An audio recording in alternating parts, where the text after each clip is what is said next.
Hello everybody and welcome to an additional add-on supplement Elite Dangerous stream.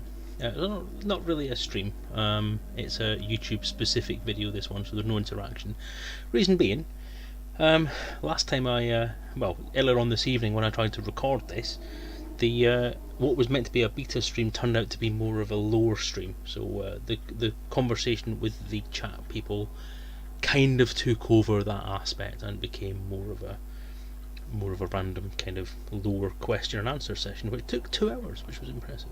So I thought I would record this separate video specifically for YouTube, just to kind of go into the stuff I was going to go into, which is an overview of the beta.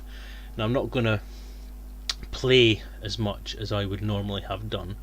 I may include at the end some sort of overview of the visuals and what's new in terms of the Chieftain more than anything else, the new ship with this release.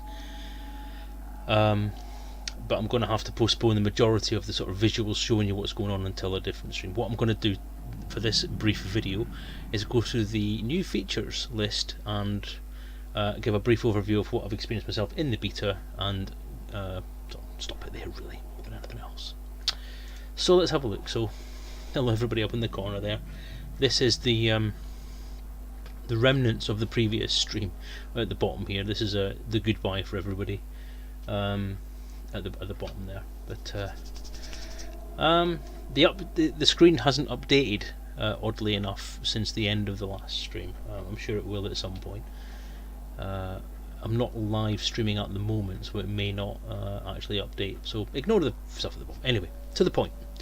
So essentially what I'm going to go into in this brief video is an overview of the features there. Now initially what I'll say is I have played the beta for a while. Been playing it since Friday, on and off, trying to record videos but not having a great time of it because the computer kept crashing. But what I have found out, other than the computer itself having issues, is that of all the betas that I've played in terms of big releases, or even the smaller releases from Frontier, this one seems to be the most stable. Not many things seem to have prompted any changes to the way that things go. There certainly hasn't been any minor updates in between times, which normally a 0.0 beta or even one of the sort of major releases that they do at the start of the year has prompted quite a few incremental changes through the first few days. This hasn't been the case so far, so I'm not sure if anything has been reported as being problematic, but certainly there hasn't been anything highlighted as a major issue from the start. There has been a notification come up to say that wing delivery and collection missions are a potential problem, but they're being looked at the moment with no potential fix date at the moment. So there is a crisis. So obviously the wing mechanics aren't exactly working properly, but there have been no emergency fixes, no particularly major things needing to be sorted out urgently. No game breaking stuff. What I will say is, as a bit of a warning, anyone who uses HCS voice packs or voice attack, the journal system in the game has completely changed. So voice attack and the HCS voice packs code are having difficulty reading the journals, so be careful with that. It may be worthwhile for the moment, until HCS packs get an update, to kind of disable some of the content in there. I don't know if the journal entry stuff is something that has to be included in order for it to work, but I know from my point of view that if you boot up HES voice packs and voice attack, then you will be getting a message every second saying that it can't connect to the journal entries or that it can't read the journal content because the format's changed basically. We'll go into that in some of the stuff that's in this change list anyway. But I'm not going to go in depth into this list. I'm going to sort of summarise the crime and mission stuff. The crime stuff obviously has been completely overhauled. There's now much more of a potential problem for people who want to grief. So a lot of this stuff has obviously been put in place to deal with the nefarious players who want to just go out there and kill all the players they can and act like complete dicks. This seems to be aimed at them. So you have a number of ways of dealing with crime now. So the ship, if you are caught acting in piratical ways, if you basically take the role of a pirate, then the ship you are in and all of its modules will be marked as requiring a bounty. So if you use any of that if you use that ship, or any of its parts, which is the significant parts, if you take modules out of a ship that you've used for pirate activities, change to a different ship, and then use those modules in that ship, you will still have a bounty on your head. Now that's a very interesting way of getting around a lot of the ways that people were using to get around it. It's an interesting way of dealing with the way that people were getting around it. Sorry, and it could end up costing the people who are doing the griefing a fair bit of money, which is what it's intended to do. You can sell those things, but if you sell those things, then essentially you will be selling them at a lesser profit. So you will have to spend money to replace the parts, and you won't get a good exchange rate for the hot modules and all that kind of stuff.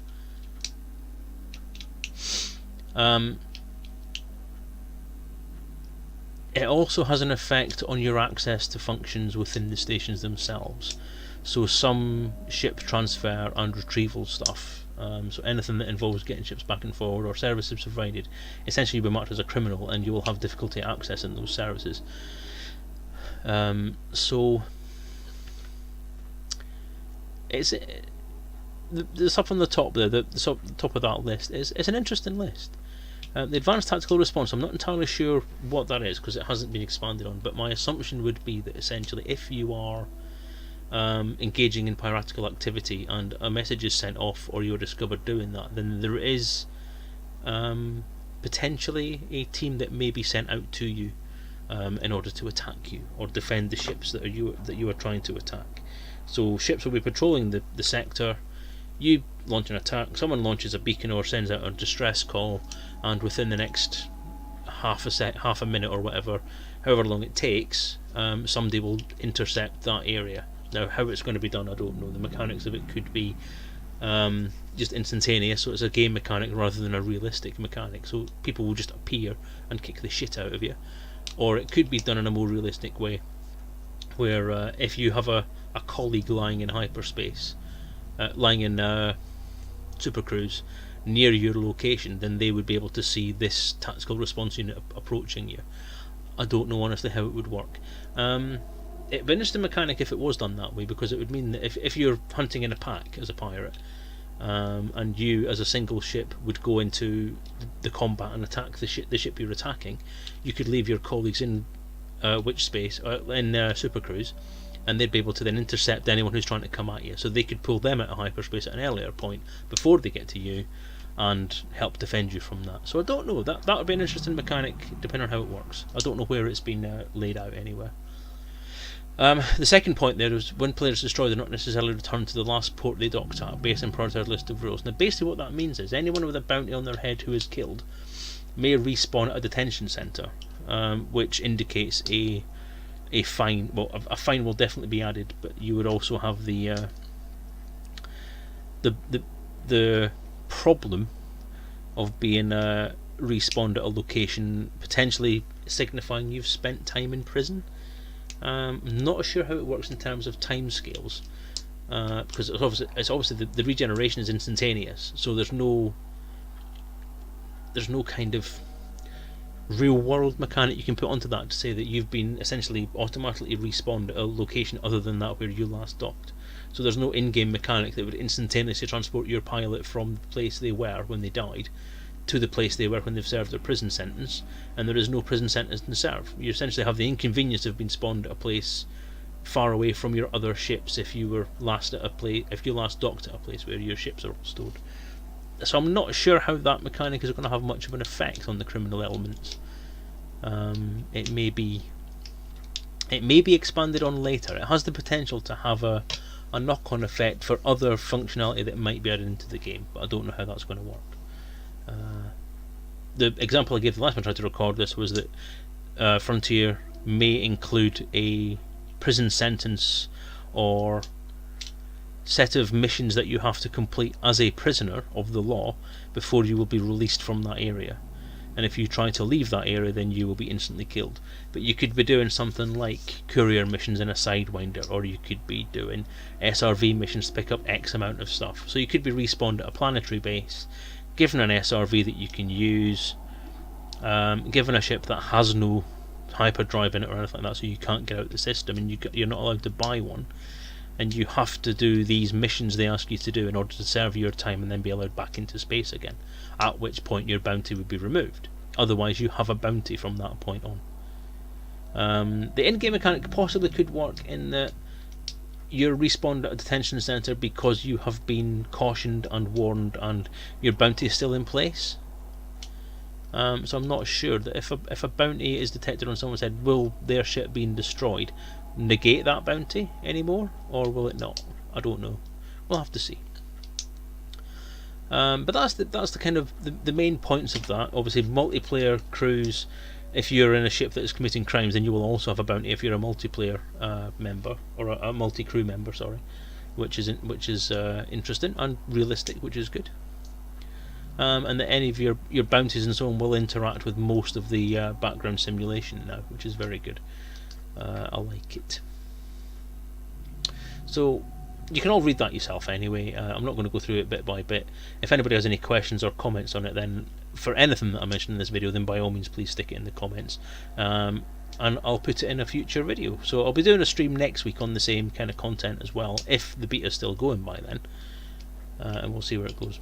Missions. Now, as I say, wing missions at the minute are temporarily unavailable, because obviously there's been issues with that mechanic, so they're off at the moment. But essentially there is the addition of wing missions, so each individual member of your wing can do parts of the mission and deliver the target, and you can do this at new mission depots, which is good. New USSs, which is very good.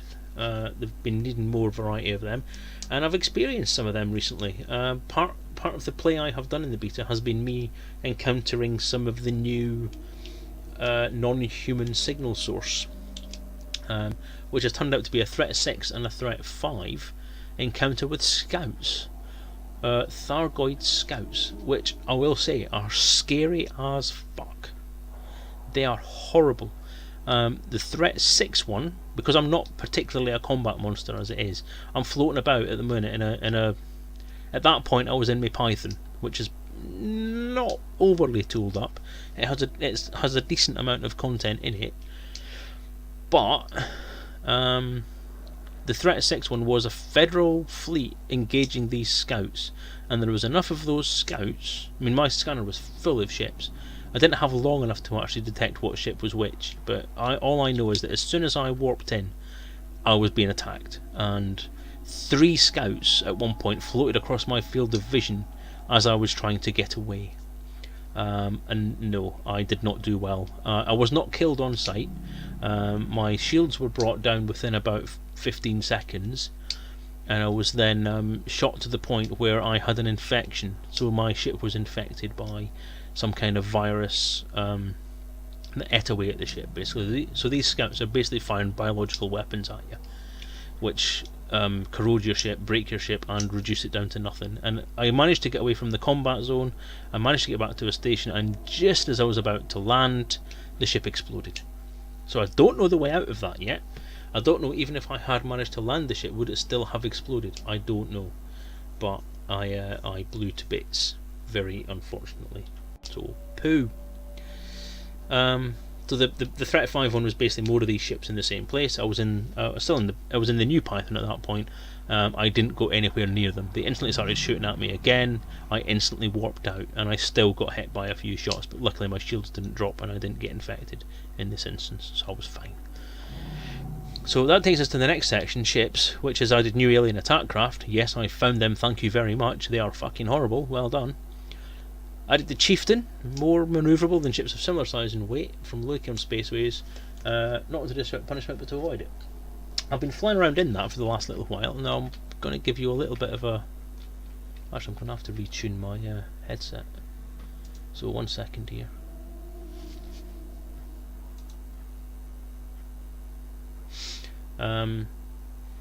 Yeah, so the Chieftain is a roughly Type 7 size, so roughly the same size as a Lakon Type 7. It's a very nice looking ship, very different design, very interesting. Now I'm just going to turn off my window capture there and bring up the Chieftain.